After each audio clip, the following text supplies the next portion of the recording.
আসলে মানবাধিকার পরিস্থিতি বিভিন্ন সময়ে আমরা বিগত সময়গুলোতে যেভাবে দেখেছি যে সরকারের পৃষ্ঠপোষকতায় এবং যারা ক্ষমতাসীন তাদের পৃষ্ঠপোষকতায় যেভাবে মানবাধিকার লঙ্ঘন হয় এবং অনেকগুলো এমন আছে মানবাধিকার বিষয় যেগুলো স্ট্রাকচারাল মানে একেবারে কাঠামোগত ওগুলো করতে হবে। তো এই যে মানবাধিকার কমিশন আমাদের পক্ষে তখন কাজ করেছে আন্তর্জাতিকভাবে এবং অনেকগুলো প্রতিবেদন তারা করেছে, যার ফলে কিন্তু এই ফ্যাসিস্ট সরকার কিন্তু মানে আন্তর্জাতিকভাবে ডকুমেন্টেড হয়েছে তাদের কাজটা।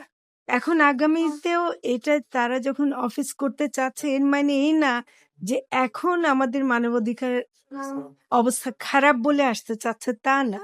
এটা হলো যে এরকম একটা অফিস থাকলে যেই আসুক ক্ষমতায় তারা সবাই প্রত্যেকে একটা থাকবে যে আমাদের মানবাধিকার রক্ষার বিষয়ে আমরা খুবই সচেতন এবং আমরা সেটা রক্ষা করতে চাই। এবং যেহেতু জাতিসংঘ এই ব্যাপারে সক্রিয়, তারা তাদের অফিস রেখে এটাকে করতে চাচ্ছেন, আমরা তাতে সম্মতি জানিয়েছি।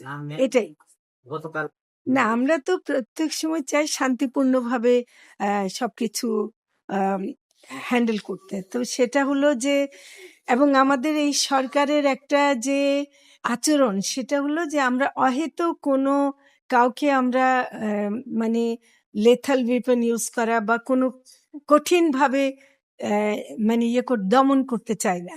এবং সেটা করতে গিয়ে অনেকে যখন নাকি একটু বেশি হয়ে যায় সেটা তো আমরা অনেক সহ্যের পরিচয় দিই আর কি, সহ্য করি।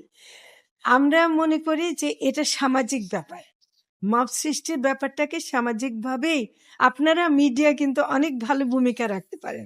যে মব সৃষ্টি যেসব কারণে হয় সেই কারণগুলোকে আমাদের অ্যাড্রেস করতে হবে এবং সেটাই আমি মনে করি যে করা ভালো। মানে এখানে সরকার কোনো ধরনের বাড়তি দমনমূলক ব্যবস্থা নেওয়ার পক্ষপাতী না। 26 টেলিভিশন মাতৃভূমির বন্ধনে।